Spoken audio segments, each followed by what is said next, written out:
Bonjour à tous, bienvenue à vous, c'est 9h50 le matin à Bretagne. Nous vous emmenons avec nous pour 52 minutes d'émission. Alors ce matin, nous recevrons dans quelques instants une grande dame du théâtre en Bretagne, la comédienne Odette Simoneau, originaire de Melesse en Ille-et-Vilaine où elle vit toujours. Elle a travaillé avec les plus grands metteurs en scène et à 90 ans, elle monte encore sur les planches.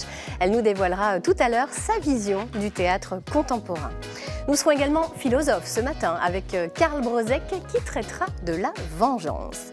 Maëlle Le Guenec évoquera quant à lui le cycle de la vie à sa façon, en breton et avec de truculentes expressions bien entendu.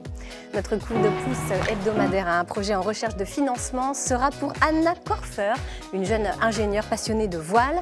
Elle se lance dans la production d'encas à destination notamment des sportifs et pour cela elle a besoin de vos dons sur la plateforme Kengo. Et puis nous retrouvons Sylvie Denis qui nous emmènera du côté des Côtes d'Armor à la découverte des haras de Lamballe. C'est maintenant l'heure de la météo. Bonjour ma chère Catherine. Bonjour Laurence, comment allez-vous? Ça va très bien. Est-ce que le soleil va rester dans les coulisses ou alors il montera quand même sur les planches ce matin? Il fera quelques apparitions, mais le soleil ne sera pas le premier rôle de cet après-midi. Ouais, plutôt figuration quoi. Oui, si vous voyez du jaune, ce sera plus sur le bord des routes que dans le ciel ce week-end en tout cas. Voilà, vigilance jaune. Merci. Allez, n'oubliez pas vos questions, vos réactions, on les attend sur la page Facebook de France 3 Bretagne où cette émission est diffusée en live. A tout de suite, au plaisir de vous retrouver.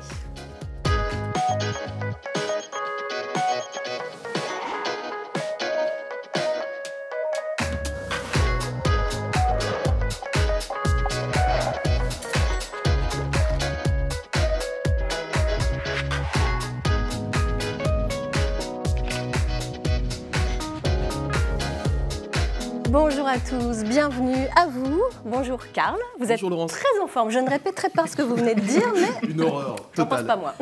Bonjour Maëlle, bienvenue. Bonjour Laurence. Bonjour Anna. Bonjour. Et bonjour Odette. Odette Simoneau, figure du théâtre en Bretagne. On est ravis de vous recevoir. Vous êtes née à Melesse en Ille-et-Vilaine, on l'a dit rapidement dans le sommaire. Vous habitez toujours dans la maison où vous êtes née.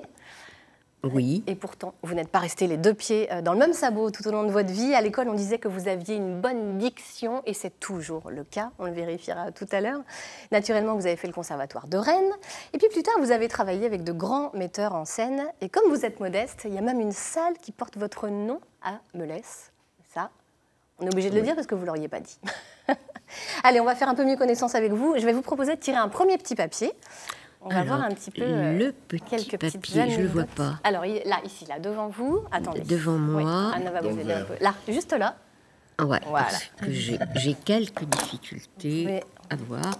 Et c'est pas mes lunettes qui Alors, m'aident. Anna, je pense que voilà, vous allez prendre le premier petit papier. Ah, c'était dans le verre. Et oui, tout à fait. C'était le premier piège. C'était le premier piège de une sorte de l'émission. Fort Boyard pour les comédiens. Ici, il y a des petits pièges, des petits Il trucs. faut trouver. Alors, Anna va lire. Sondage d'opinion. Ah oui, sondage d'opinion. Sondage d'opinion. Alors, qu'est-ce que ça évoque ça pour vous? C'était le deuxième, mais c'est pas grave. Alors, sondage d'opinion, c'est les périodes où je n'avais pas de travail de comédien, je faisais des sondages d'opinion. Ça avait un avantage, c'est qu'on vous prenait à la semaine. D'accord. Donc, on vous demandait est-ce que vous êtes libre pour aller faire une enquête sur le dentifrice, c'était pas vraiment... C'était pas forcément ce qui avait de plus passionnant. Non, mais il y avait une rencontre des gens et moi, j'avais l'impression de recharger mes accus.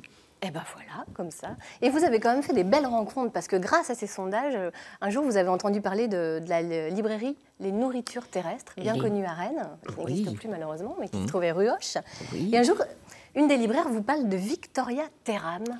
Oui, un livre qui s'appelle toujours, j'allais dire, qui s'appelait La Dame au bidule. La Dame au bidule. C'est l'histoire d'une chauffeur, c'est ce qu'on dit maintenant. Oui, attention, écriture avec, inclusive. ouais, Oui. très important. Une chauffeur de taxi la nuit à Paris. D'accord. Et c'est une pièce, un texte que vous avez joué. C'est un texte, enfin on a pris des extraits de ce livre pour en faire une pièce de théâtre que Gilles Fournel, qui était à la Maison de la Culture et s'occupait du théâtre contemporain d'ailleurs, c'est lui qui m'a mis en scène. Voilà.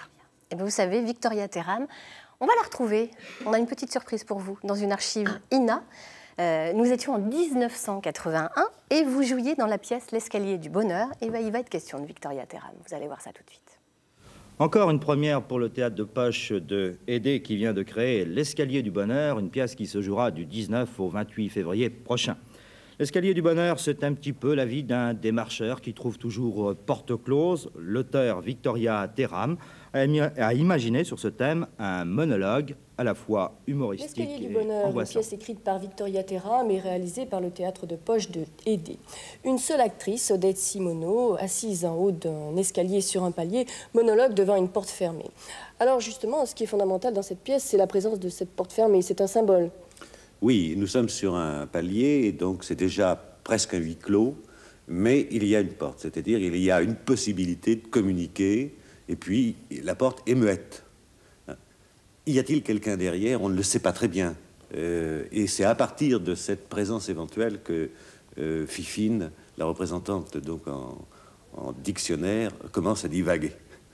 Alors cette pièce a été écrite spécialement pour Odette Simoneau. Je crois qu'il y a beaucoup de points communs entre Odette Simoneau et Victoria Terram. On ne va pas partir sur une digression qui nous entraînerait très très loin. Mais disons par exemple qu'elles ont eu des métiers assez étonnants, enfin étonnants, disons assez curieux. Et par exemple, Odette Simoneau a été enquêtrice, c'est-à-dire qu'elle aussi elle a fait du porte-à-porte. Et c'est ce que c'est. Alors c'est une pièce quand même angoissante, puisqu'il y a des échecs, il y a incommunication, mais en fait l'humour a aussi de l'importance. Oui, c'est-à-dire que ces interrogations qui sont derrière les portes, là, font qu'à un certain moment, en effet, c'est angoissant parce qu'on ne sait pas, c'est quelqu'un qui pleure, quelqu'un qui est en train de mourir, on ne sait pas très bien. Puis il y a des moments où on ne sait pas, c'est peut-être un chien, et puis à ce moment-là, bon, le rire intervient. Donc c'est une succession comme ça, en effet, on passe de l'angoisse au rire, et on se tire de l'angoisse avec le rire, puis on y est replongé, et voilà le mécanisme de la pièce. Décidément, on est bien pareil. Qu'est-ce que je peux vous dire? Je peux vous dire que le bonheur, c'est pas un homme. La preuve, c'est que vous n'êtes pas votre premier. Enfin, vous, je ne sais pas. Mais moi, non. Le bonheur, c'est pas un homme. Le bonheur, c'est toute une chaîne d'hommes.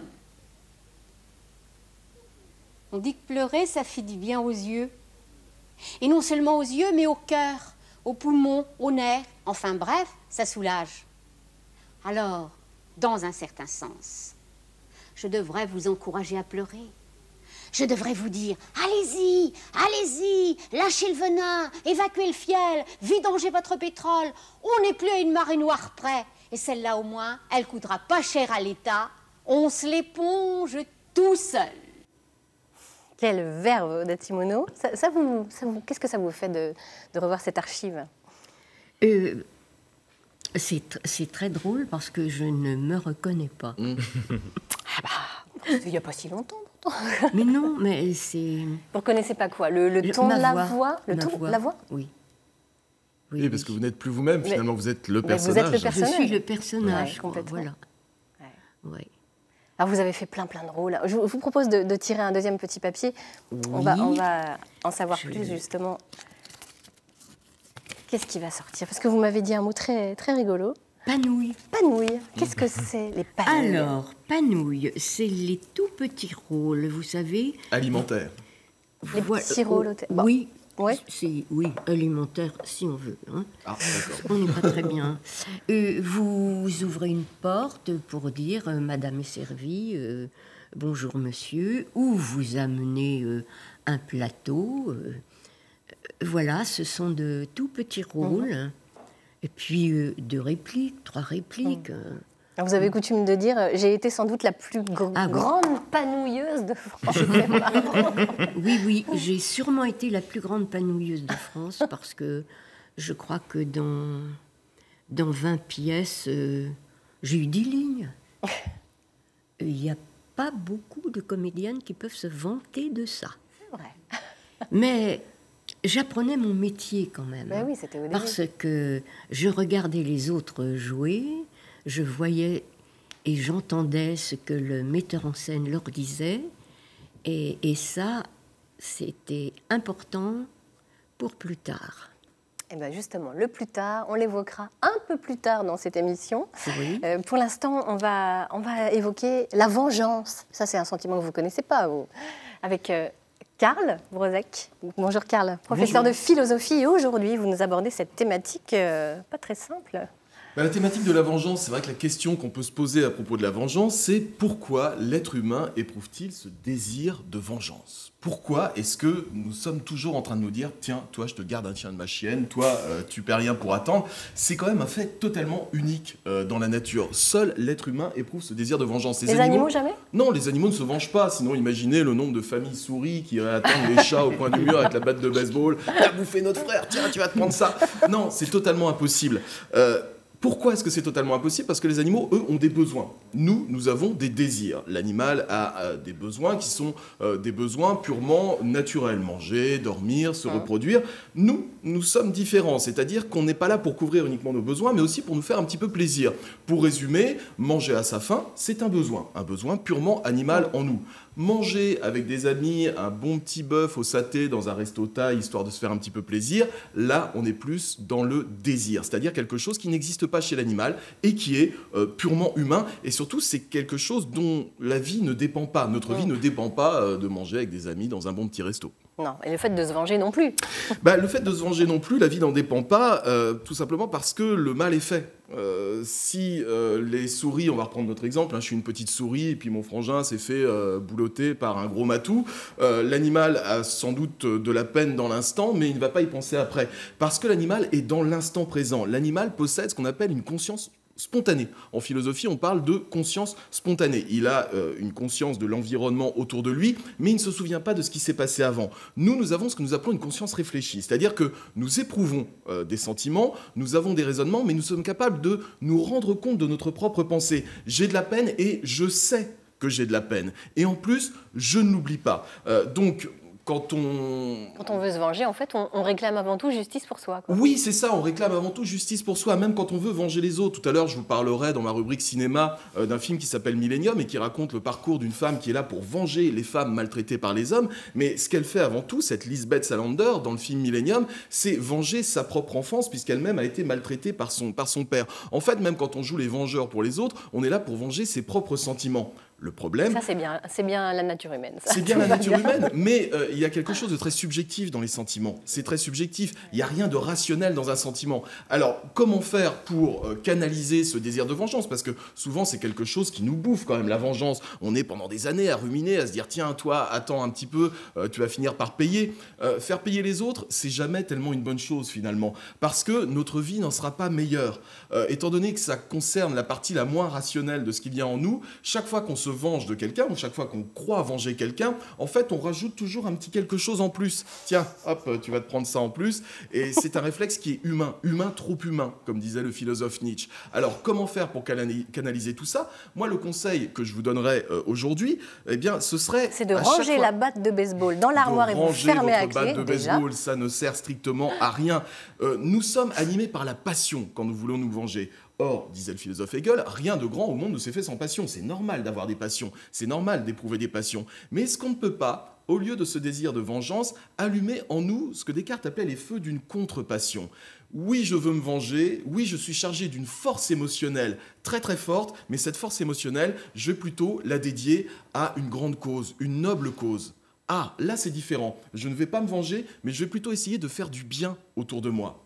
Parce que mon instinct de vengeance sera passé, ou plutôt mon désir de vengeance sera passé à quelque chose de complètement différent. Réfléchissez-y pour vous. La prochaine fois que quelqu'un vous aura fait du tort, vous aura fait du mal, il y a un proverbe chinois que je trouve très intéressant et que je vais vous donner pour terminer cette chronique. C'est un proverbe chinois qui dit « Si ton ennemi te fait offense, ne te venge pas. Va t'asseoir au bord de la rivière, tôt ou tard, au fil de l'eau, tu verras son cadavre passer. » Wow. Voilà, peut-être que Maëlle pourra tout à l'heure nous le traduire en breton, mais en tout cas, j'aime beaucoup ce proverbe. C'est chouette.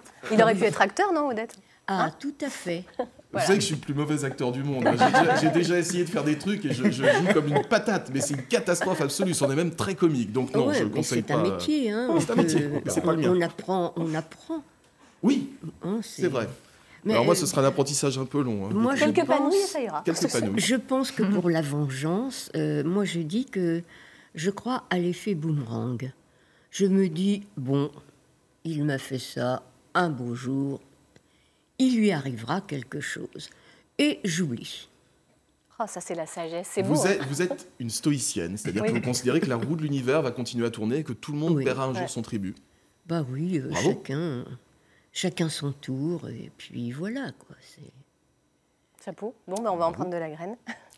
Merci Odette. Une vraie philosophe sur le plateau. Une vraie philosophe. Allez, on va maintenant retrouver Sylvie Denis dans les Côtes-d'Armor du haras de Lamballe. Bonjour Sylvie. Bonjour Laurence, bienvenue dans les Côtes-d'Armor depuis le haras national de Lamballe où nous sommes reçus par Lucie qui mène ce magnifique trait breton qui s'appelle Diabolo et on est en compagnie de Gaël qui est guide conférencier qui connaît parfaitement ce bâtiment. On est pratiquement dans une allée de château, dans ce bâtiment, on le rappelle, qui a été érigé en 1825, on est sous Napoléon. Exactement. Alors ces grandes tours là que vous voyez ici, c'est ce qu'on appelait les grainetteries. Ça permettait de stocker les grains justement pour les faire descendre et ensuite alimenter les chevaux. Ça, c'est le garde-manger des chevaux. Voilà. Alors, derrière, il y a aussi de quoi les abriter, de quoi les bichonner. Ce sont toutes ces écuries qui sont, même si elles ont été remaniées, très empreintes de ce style napoléonien, toujours. Oui, exactement. On a une architecture quand même assez typique. On a réfléchi à des bâtiments vraiment lumineux et très aérés pour que les chevaux soient le plus confortables possible. Alors on va pas être forcément très confortable, mais on va embarquer notre cadreur. Patrick va grimper à bord. Allez hop, on va se faire une petite séance de déambulation. Est-ce que Diabolo est prêt? Allez, on y va. Et on va découvrir cette architecture et ce haras qui est créé donc au 19e, c'est la grande époque des haras nationaux. Pourquoi est-ce que celui-ci est implanté à Lamballe? Alors Lamballe, c'est une très belle zone d'élevage avec de bons fourrages. On est proche de l'Île-et-Vilaine, proche du Finistère, donc c'est une bonne situation géographique. Alors c'est quoi les petites fenêtres qui sont là-haut, tout en haut? Ce sont les aérations, pour que, comme on disait, pour que les chevaux soient le plus à l'aise possible et qu'ils évitent de faire de l'emphysème, c'est de l'asthme de l'asthme des chevaux. Et les bâtiments qu'on aperçoit derrière moi, c'est la grange, là où on stocke les fourrages, et la grande tour, c'est le château d'eau. Ah ouais, c'était quand même autrement plus beau les châteaux d'eau à l'époque qu'aujourd'hui. Oui. On a l'impression que c'est vraiment le bien-être du cheval qui est au cœur des préoccupations des architectes. Ah oui, c'est une ferme très, très décorée, on va dire. C'est une jolie ferme. Et cette couleur rouge, elle a une utilité? Alors les couleurs officielles des haras nationaux, c'est rouge et bleu national, les couleurs de l'État. Et c'est pour ça qu'on les retrouve aussi présentes ici. On est quand même sur un lieu très militaire, qui à l'origine était très militaire. Donc bleu, blanc, rouge. Voilà. Aujourd'hui, 21e siècle, la fonction du haras de Lamballe, c'est quoi? Alors c'est essentiellement le tourisme, avec nos grands événements, l'accueil de public et la filière équestre avec les concours et l'accueil de nos résidents qui travaillent leurs chevaux au quotidien. 12 écuries à l'époque, toujours 12 écuries en fonction? Toujours 12 écuries et 6 hectares. Pas mal. Alors on va peut-être pas faire les 6 hectares, mais on va quand même poursuivre un peu la balade et puis on retrouvera Lucie tout à l'heure. On va aller auprès des chevaux. Vous allez nous ouvrir les portes, Ça marche, Allez, on va se balader. On a perdu Patrick du coup. Salut! On continue nous? Salut Sylvie, à tout à l'heure. Étonnante carrière que la vôtre, Odette Simoneau, qui a démarré tard, après pas mal de panouilles, on va dire, c'est ce que vous nous avez expliqué, vers 40 ans. Mais depuis, la flamme ne s'éteint pas. Vous vous êtes fait un très beau cadeau samedi dernier, à 90 ans. Vous êtes remonté sur les planches et vous avez joué Je me suis tue, une pièce écrite il y a 25 ans pour vous par Ricardo Montserrat, qui a été mise en scène par Jean-Claude Drouot, qui a incarné Thierry Lafronde pour ceux qui n'étaient pas nés. Et vous vous êtes fait là, une frayeur, vous vous êtes lancé un défi. Qu'est-ce que vous vouliez faire? Les deux. Une frayeur, un défi, un plaisir aussi. Une fois que je suis en scène, j'oublie le reste. Parce que cette image. Je devais jouer une pièce au Mans qui n'était pas faite pour moi. Donc, à 3 jours de la première, j'étais pas la seule en cause, bien sûr, mais quand même, j'avais ma part de responsabilité dans l'échec de cette pièce. Et je me suis dit, je ne terminerai pas ma vie artistique par un échec. Donc, je reprends, je me suis tue. Et comme c'est l'histoire d'une vieille femme, Ça tombe bien. C'était à Melès samedi dernier, dans la salle qui porte votre nom. Vous avez senti une osmose entre le public et vous? Ah, tout à fait. C'était formidable. Et on ne ressent pas ça à chaque fois. Je pense que c'est la même chose quand on est prof, avec les élèves. Il y a des sujets qui leur parlent peut-être plus et on sent que nous sommes ensemble. Vous avez fait, vous avez fait du théâtre forain. Oui, j'ai fait du théâtre. Et ça, c'est quelque chose qui vous a vraiment marqué, influencé. C'était tellement drôle. C'était... j'avais joué une pièce de théâtre qui était avec Hubert Gignoux, une pièce de Strindberg, et puis je devais jouer dans Le Voyageur sans bagage. Mais j'avais 3 mois où j'avais rien à faire. Et à l'époque, nous n'étions pas les ascédiques. Pour les comédiens, ça n'existait pas. Le statut d'intermittent n'existait pas. Non, non. Donc, j'avais vu sur la place du Champ de Mars une affiche qui disait « Recherchons comédienne pour jouer Les 2 orphelines ». Et je suis entrée, on m'a dit, eh bien, on m'a donné un texte qui était alors griffé, et j'ai demandé pourquoi c'était griffé. Alors on m'a dit, l'hiver, on ne monte pas la bâche, parce qu'il ne disait pas le chapiteau. Et donc, parce qu'il y a beaucoup de personnes qui travaillent ailleurs, donc on fait ça entre nous. Et j'ai répété le lendemain et le surlendemain avec 2 femmes et 3 chaises. Et ensuite, j'étais sur scène. Alors, j'ai répété dans une roulotte, ils avaient une roulotte qui n'était pas tirée par des chevaux, mais quand même par une voiture. Il me semble que ça s'appelait une C4. Nous allions jouer dans les patronages. Alors, au-dessus, il y avait 2 très grands rideaux où on avait dessiné dessus des arbres qui représentaient tous les extérieurs. Et sur l'autre panneau, il y avait une porte dessinée et une fenêtre. Et pour représenter le milieu riche, on mettait sur la table un rideau rouge. Et 2 chaises, on remettait un rideau rouge. C'est une expérience qui vous a beaucoup marqué. Oh ben, ça m'a marqué, oui. Et puis je ne savais pas mon texte. C'était un peu difficile, quoi. En 3 jours, c'était un texte assez long, malgré les coupures. Et on me disait, ne t'inquiète pas, je dirais hélas. Et après, hélas, je te dirai qui je suis. Et voilà comment j'ai joué Les 2 orphelines dans les patronages. Je suis allée jusqu'à Saint-Jacques-de-la-Lande. Ah bah écoute. Alors, votre vie et votre carrière, on le sent bien dans tout ce que vous racontez, c'est un peu une pièce de théâtre. Il y a des rebondissements, il y a des surprises. Et puis, il y a un tournant marquant dans votre vie. C'est comme vous l'avez raconté à notre consoeur Marie-Christine Biette, là, qu'on salue, dans le carré VIP. C'est quand Jean-François Lebourg, qui était alors attaché de presse de la Maison de la Culture à Rennes, l'ancêtre du TNB, vous demande une biographie. Oui. Et là, vous lui écrivez, alors là, je pense qu'il a très vite compris à qui il avait affaire, vous êtes une femme de caractère. Vous lui écrivez, vous allez être déçue car ma vie privée est bien plus remplie que ma vie théâtrale. Rassurez-vous, je ne m'y attarderai pas, vous ne saurez jamais à quel âge j'ai jeté mon bonnet par-dessus les moulins. À l'âge où les jeunes filles convolent en juste noces, j'entrais au conservatoire, je n'y faisais pas de merveilles et obtenais péniblement après 2 années une première médaille. C'est à ce moment qu'Hubert Gignoux, effectivement, comme vous le disiez tout à l'heure, recherchait une élève pour jouer dans Knock. J'avais bien 6 lignes, après quoi j'ai joué l'année suivante dans La danse de la mort de Strindberg. Et là, j'ai été très employée. 2 rôles qui faisaient bien 12 lignes en tout, sans compter qu'à l'époque, myope comme une taupe, sans verre de contact et sans lunettes, je devais monter sur une chaise, allumer une lampe, descendre sans me casser la gueule, sortir, me changer, descendre les marches dans un autre rôle. C'est vous, ça? Oui, c'est moi. C'est comme ça qui vous a repéré aussi un petit peu, et le ton de cette présentation a séduit le comédien et homme de radio José Arthur. Oui, voilà. Et José Arthur, qui lui a fait beaucoup de panouilles aussi. Oui, c'est vrai. Et il a dit, bon, pour une fois qu'une comédienne ose dire qu'elle ne fait que des panouilles, je la veux à mon émission.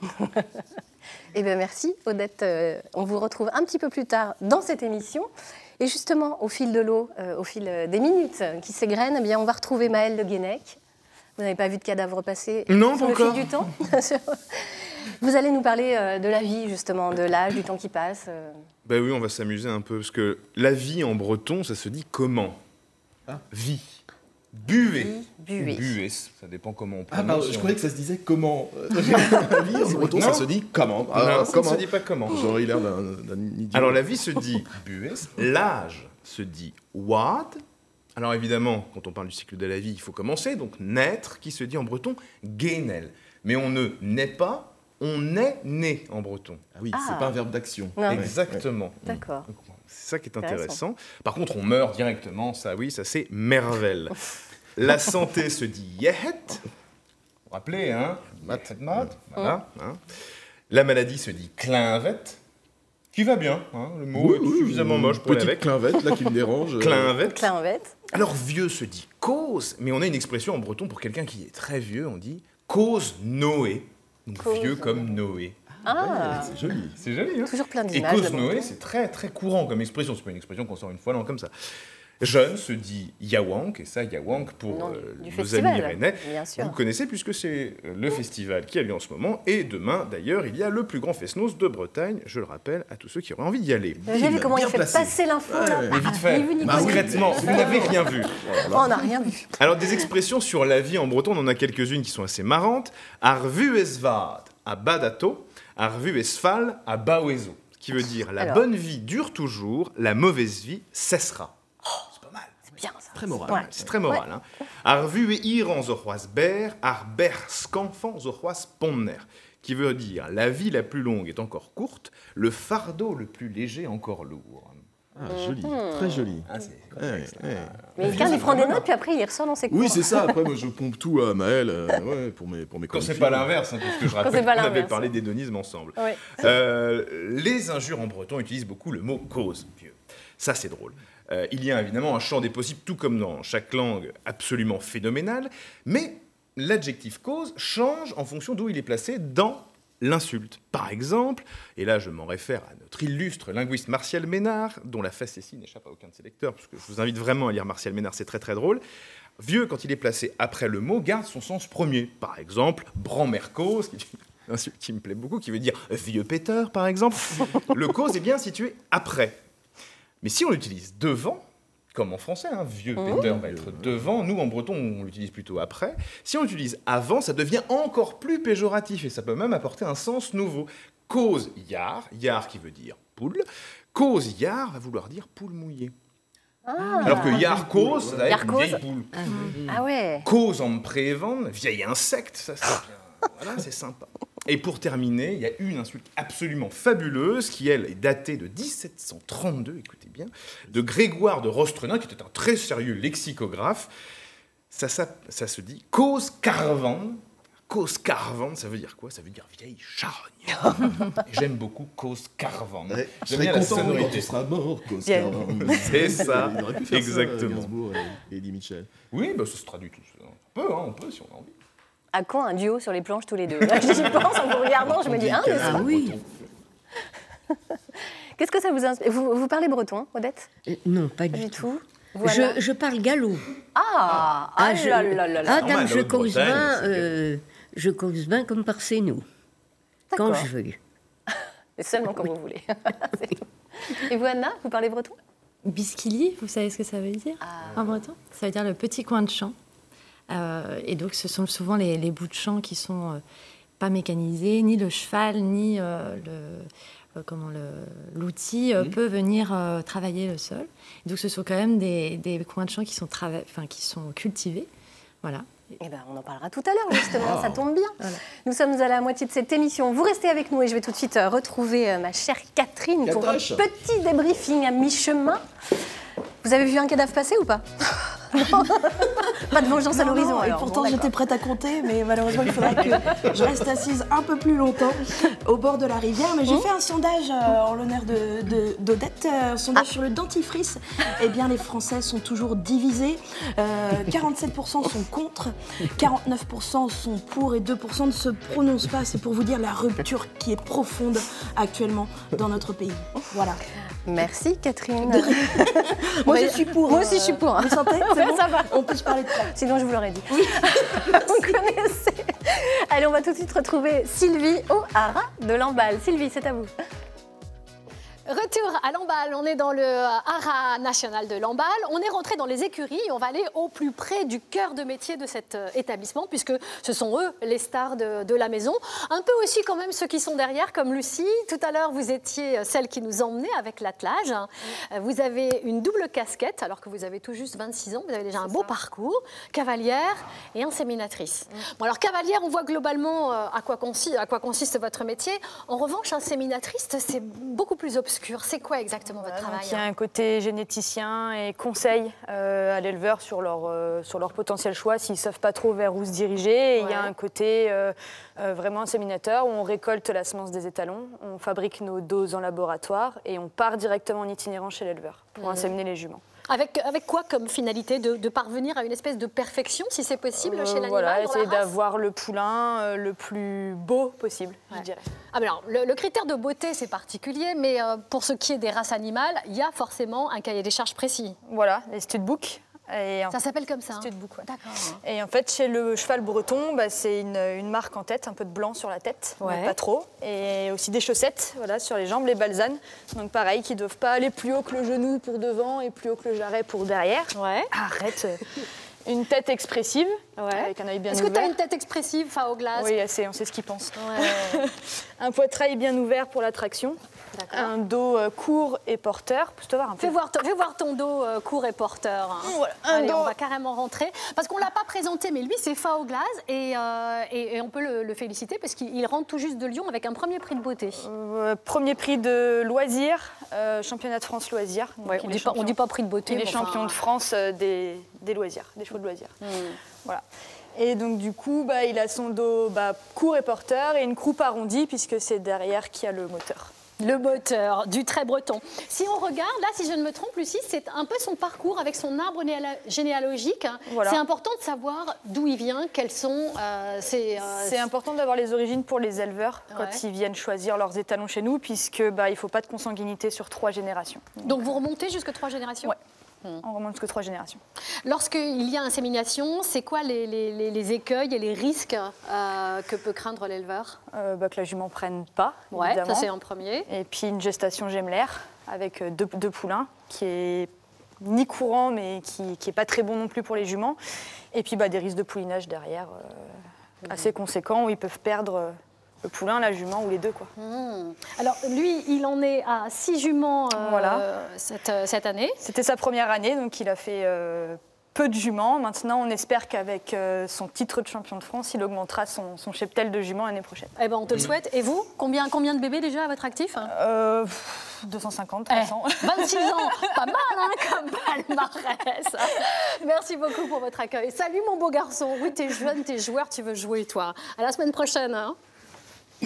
Merci beaucoup Sylvie, à la semaine prochaine. Et nous vous signalons qu'une belle surprise vous attend en décembre. Le Père Noël déambulera en calèche. Et oui, dans les écuries du haras de Lamballe, le vendredi 14, le samedi 15 et le dimanche 16 décembre, avec tout un tas d'animations et un marché de créateurs qui sera organisé dans les box. Et oui, voilà, tout est dit. Anna Korfer, vous êtes notre porteur de projet Kengo de cette semaine. Vous avez fait un petit teaser tout à l'heure en nous expliquant ce qu'était Bisquili. Eh bien, c'est le nom de votre projet, justement, ça tombe bien, de votre produit. Je le rappelle, vous êtes donc en ce moment en recherche de dons. C'est ça. Expliquez-nous un petit peu. Alors, Bisquili, quel est le concept, quelle est l'idée, comment c'est venu? Alors, Bisquili, c'est l'encas malin. Ce sont des encas à base de pommes de terre et de patates douces, avec différents fruits secs. Ces encas ont la particularité d'être rassasiants, d'avoir beaucoup d'énergie, on va dire des glucides complexes qui permettent de durer, d'avoir de l'énergie sur le long terme. Et donc, historiquement, ce sont des encas qui servent aux skippers. Par exemple, la première personne qui les a testés, c'est un skipper de la Transat Jacques Vabre. Mais à la base, c'est une recette familiale. Oui, racontez-nous ça quand même. C'est votre maman. Vous avez piqué l'idée à votre maman. Elle est au courant quand même. Ah oui, elle soutient.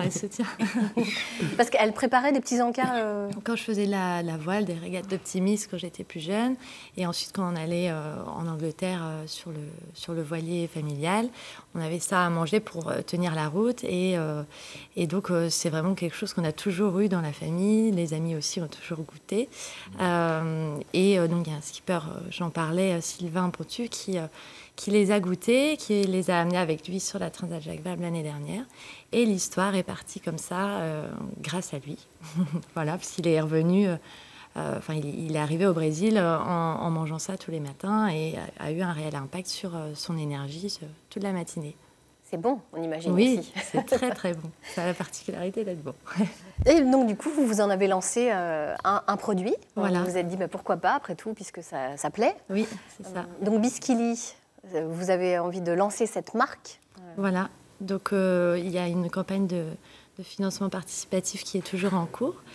C'est pour essayer de récolter sur la plateforme Kengo. Voilà, sur Kengo, pour récolter des fonds pour participer. En fait, ces fonds-là permettront de lancer l'entreprise plus facilement, pour financer certaines. Alors vous vous êtes fixé 6 500 €. Oui. À quoi ça va servir cette somme?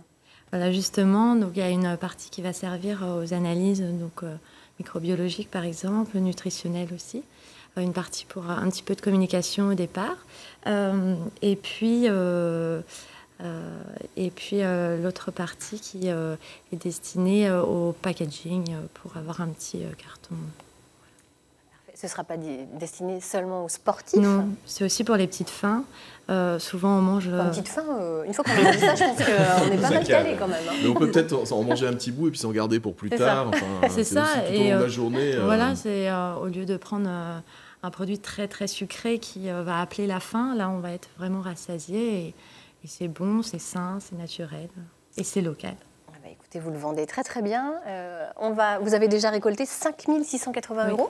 Donc il ne reste pas tant que ça finalement. Voilà. Et bien donc on lance un appel aux Bretons s'ils souhaitent vous aider à réaliser ce projet. Et bien voilà, ça se passe sur la plateforme Laurence, Kengo. Oui. Pardon, mais vous avez commencé votre dernière phrase par "on va" et je pensais que ça allait se terminer par "on va y goûter". Parce que je vois qu'ils sont là sur la table. Mais pourquoi est-ce qu'on n'essaierait pas plaisir. Vous savez quoi? Et bien pendant ce temps-là, on va encore une fois avoir l'eau à la bouche puisqu'on va découvrir celle qui a eu le prix de la crêpière 2017. Elle s'appelle Catherine Bezit. Elle est située à Plouganou dans le Finistère et c'est un reportage de Sylvaine Saliou et Fabrice Leroy. Et pendant ce temps-là, nous on va goûter vos petits biscuits puis on vous en parle juste après. Bonjour Catherine. Bonjour. Alors c'est parti, vous êtes en train de nous préparer un bon dessert, c'est ça? Oui, c'est parti, on va faire un dessert que j'ai inventé en fait, donc ça s'appelle les bigouden. L'idée c'était de revisiter un tiramisu en fait dans des crêpes. Pour se démarquer, il faut toujours réinventer de nouvelles crêpes, en fait revisiter la crêpe d'antan, la crêpe beurre sucre, ça suffit plus aujourd'hui? Je dirais pas que ça suffit plus. Voilà, la beurre sucre c'est une des incontournables, mais après il y a toutes les spécialités de chaque crêpier et je pense que la beurre sucre, moi je le fais chez moi avec mes enfants, ma grand-mère le faisait, enfin voilà, c'est quelque chose qu'on peut faire à la maison. Et aujourd'hui la crêperie, même si on mange des crêpes simples, enfin ce que j'appelle simple, type beurre sucre, chocolat au caramel, on vient aussi pour manger des plats qu'on ne pourrait pas reproduire chez soi. Puis ça nous permet, nous, de ne pas être dans une routine et de s'amuser en cuisine. Voilà, je crois que c'est ça. C'est le mot, c'est vraiment s'amuser en fait. Et maintenant, je vais la laisser refroidir en fait, voilà, et elle va se saisir. Le concours, ça vous a vraiment fait connaître? Oui, agréablement et étonnamment. Ouais. Ça a été dès le lendemain, le téléphone qui sonnait, la presse locale qui voulait à tout prix nous voir, que ce soit presse papier, presse radio, presse télé. Je ne m'attendais pas à ça. Donc j'avais des coups de fil de Finlande, d'Allemands, ils disaient on vient au mois d'août, on peut réserver une table, mais on était déjà même pas début mai en fait.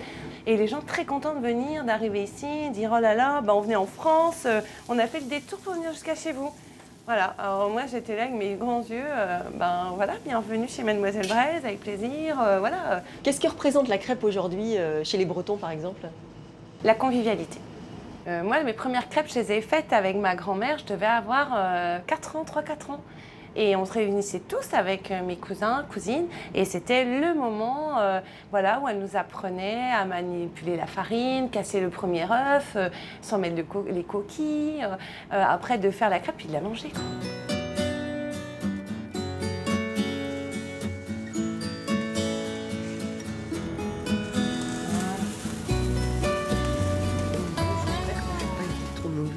C'est un délice. Mais on a testé, et là, ça nous plaît. Ouais, c'est très bon. On les trouve où? Alors, je viens tout juste de commencer, donc aujourd'hui, je vends en direct et je développe les circuits de distribution dans des magasins de producteurs pour l'instant, donc sur le Finistère. Très bien, ben voilà, donc bisquilé, une petite idée d'Anka qui cale bien. Mais oui, parce qu'en plus, il y a ce côté, c'est-à-dire qu'on n'a pas l'impression de manger un truc industriel, on a vraiment l'impression de manger un truc fait par maman ou papa à la maison avant de partir comme le matin. Comme à la maison. Et ben c'est comme à la maison et c'est vraiment bon. très bien. Et c'est très bon. Adopté. Ouais, testé et adopté. Une qu'on a adoptée, c'est Odette aussi, pareil. Vous êtes avec nous ce matin, on a cette chance sur le plateau. On va vous retrouver en 1985. Vous lisiez des lettres à la Maison de la Culture de Rennes. On regarde tout de suite. C'est rouge et puis c'est amusant. C'est dur, mais il n'y a pas d'os dedans. Ça bouge tout seul, mais ça n'a pas de muscles. C'est doux et touchant quand ça finit de jouer. Arrogant et obstiné quand ça veut jouer. C'est fragile et capricieux. Ça n'obéit pas à son maître. C'est d'une susceptibilité maladive. Lettres de femmes, est-ce que ça vous viendrait à l'idée de lire des lettres d'hommes? Pourquoi pas? Moi, je veux bien. Ce serait drôle d'ailleurs qu'un homme lise des lettres des femmes et moi des lettres d'hommes. J'aimerais bien. Bon, est-ce que vous avez réalisé votre rêve, Odette? Est-ce que vous avez lu des lettres d'hommes, finalement Oui, ça m'est arrivé une fois. Oh, mais je ne me souviens plus de... C'était des lettres... De qui? Je ne sais plus. Enfin, ça ne m'a pas marqué. Hein. Visiblement pas. Vous savez que Bisquilly fait perdre un peu la mémoire aussi, en fait. C'est un petit peu l'effet secondaire. Oui, voilà. Ouais. Vous êtes conscience de la chance que vous avez de vivre encore votre passion sur scène, même à votre âge? Oui, je suis très consciente de ça. Et puis, j'en suis très heureuse. Mais je suis heureuse de vivre aussi. Je suis une optimiste née. En 84, j'ai eu un incendie. Et quand j'ai vu parce que ma maison était vraiment bien abîmée, et quand j'ai vu la solidarité de tous les gens qui m'entouraient, j'ai dit, j'ai quand même de la chance. Je suis en train de vivre quelque chose de grave, mais à côté de ça, c'est formidable d'avoir autant de gens autour de moi. Des gens qui vous admirent toujours. Et on a l'impression, en vous entendant, que vous allez entamer une tournée avec la reprise de votre pièce « Je me suis tue ». Vous avez l'intention de la rejouer encore? Ah oui. Vous avez des dates à nous donner? Non. Pas encore? Non, pas encore, mais je sais qu'il y aura une reprise à Melès, mais dans la salle, mais... sans doute à partir du mois de mars. Hein. Et puis après, adieu vat, comme on dit. Oui. Quel regard vous portez sur le théâtre aujourd'hui? Eh bien, un regard très différent. Je vais au spectacle avec plaisir, mais quand je vois la débauche qu'il y a pour faire un décor...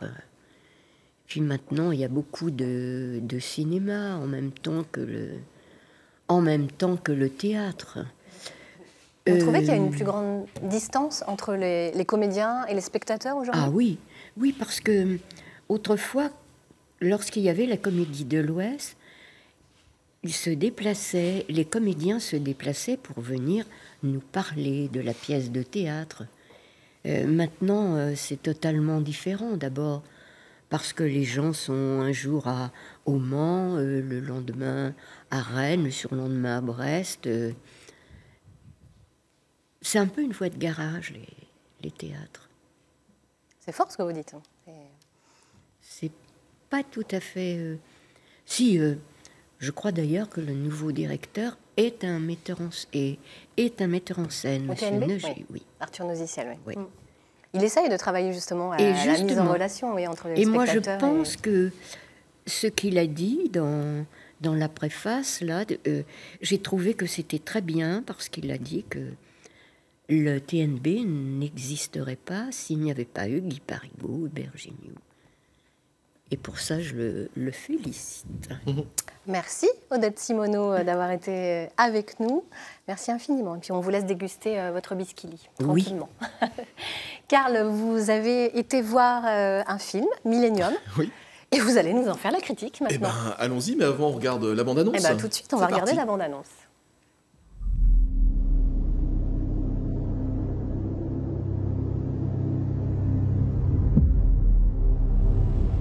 Tu es bien Lisbeth Salander?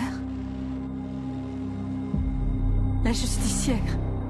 La fille qui agresse les hommes, qui agresse les femmes.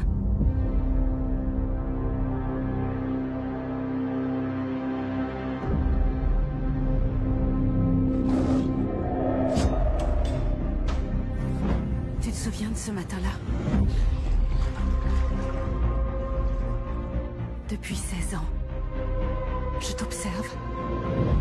Pourquoi as-tu aidé tout le monde? Sauf moi.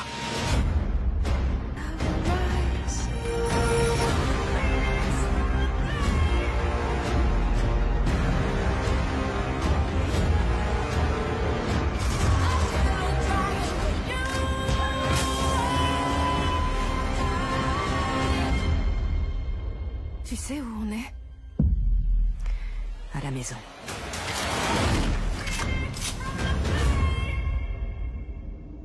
Pourquoi, Lisbeth? Pourquoi les araignées ne se prennent pas dans leur toile?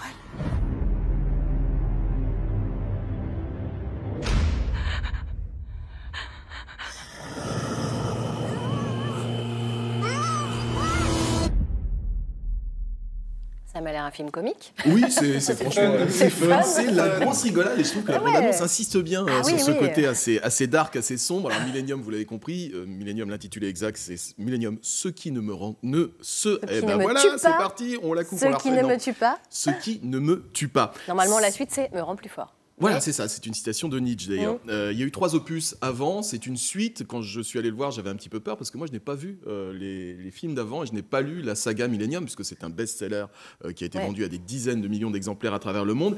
Et il faut le préciser pour les gens qui voudraient aller voir ce film sans avoir vu les films d'avant ou sans connaître l'histoire. C'est pas la peine, c'est tranquille, vous pouvez y aller. L'histoire est tellement d'une simplicité totale que pas besoin d'avoir vu les autres opus de la saga avant. En fait, moi, quand j'y suis allé, je m'attendais à trouver un polar qui venait du froid, avec une intrigue un peu complexe, une histoire policière, une trame, etc. Faut oublier tout ça. Ce Millennium, ce qui ne me tue pas, c'est du James Bond. C'est-à-dire qu'on a à la base ce qu'on appelle dans le cinéma un MacGuffin. Qu'est-ce que c'est qu'un MacGuffin? C'est un prétexte. Vous savez, dans les vieux James Bond, c'était des microfilms.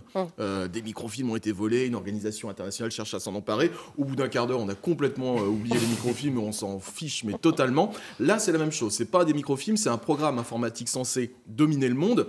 Mais vraiment, ce qui compte dans ce film, c'est absolument pas cette intrigue, absolument pas cette enquête autour de ce programme informatique. Ce qui compte dans ce film, c'est les courses-poursuites, on l'a vu dans la bande-annonce, c'est les bastons. Et ce qui est très important également, c'est la maîtrise incroyable du réalisateur. Il s'appelle Fede Alvarez, moi personnellement je ne le connais pas, et c'est quelqu'un qui a une maîtrise de l'image qui est totale. Maîtrise de l'image, maîtrise du montage. En fait, c'est un polar d'action qui est un polar vraiment haletant. De la première à la dernière image du film, on est totalement pris dans l'action. L'histoire, si on veut la résumer, donc l'héroïne du film, c'est cette fameuse Lisbeth Salander, qui est une femme qui cherche à venger toutes les femmes qui sont maltraitées par les hommes et qui est une espèce de super-héroïne à la Catwoman avec sa combinaison en cuir, qui a un côté très dark, très gothique. Elle est aidée dans sa quête par un journaliste acharné qui recherche la vérité et qui veut absolument l'aider. Les deux forment une espèce de tandem même à mi-chemin entre je t'aime plus, enfin voilà, sauf qu'ils ne sont pas ensemble, hein, ils ne couchent pas ensemble.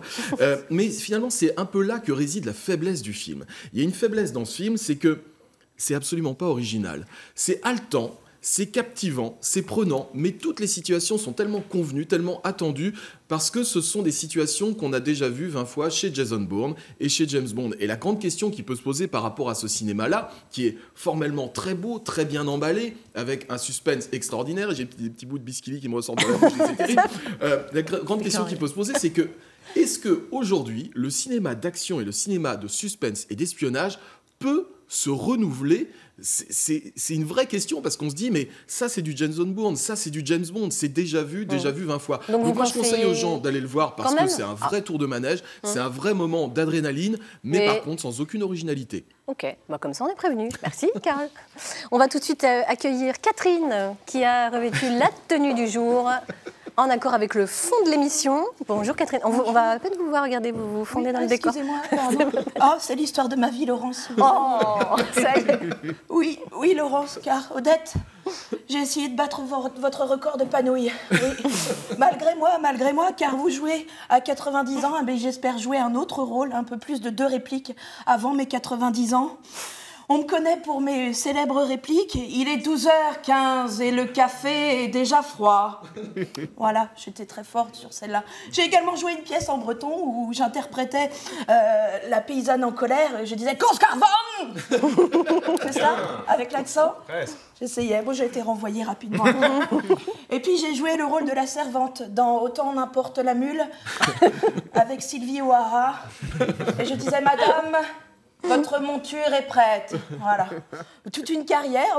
J'étais assez satisfaite jusqu'à un article dans une gazette locale où elle joue comme une patate, aussi bien que son collègue Karl Brozek disait l'article. Et moi, je me disais que c'était grâce à l'énergie de mon jeu. Eh bien, non. Et puis, j'ai commencé à ressasser. J'ai commencé à penser à toutes ces lettres de femme, d'homme ou de cheval que j'aurais aimé interpréter jusqu'au jour où le premier rôle m'a volé ma réplique. Et là, j'ai tout fait. Odette, j'ai tout fait. J'ai mis du microlax dans son infusion au thym. Oui, je voulais qu'elle s'écroule. Et c'est là que, voilà, le karma étant ce qu'il est, elle a eu 3 T à Télérama. Cette comédienne joue avec les tripes, disait l'article. Voilà, j'aurais mieux fait de m'asseoir et de regarder son cadavre flotter. Vous faire un bisou. Mais oui. Hein, parce que c'est beau. Merci Laurence, heureusement que vous êtes là. Heureusement que j'ai été recueillie. Je m'en vais. Merci beaucoup de nous avoir suivis. Comme vous voyez, on avait la patate ce matin. Lundi, nous recevrons la chanteuse Clara Luciani, nouvelle icône de la pop française, qui a sorti son premier album Sainte-Victoire en avril dernier. Un album qui fait déjà un tabac. Elle sera en concert à l'Ubu à Rennes dimanche soir. Et elle sera sur notre plateau. Donc lundi matin, on ne sait pas si elle mange du biscuit. On va en garder pour elle lundi matin, on verra. Allez, et puis il sera question aussi d'architecture, de sac à main évolutif, etc. Bon week-end à tous, Kenavo.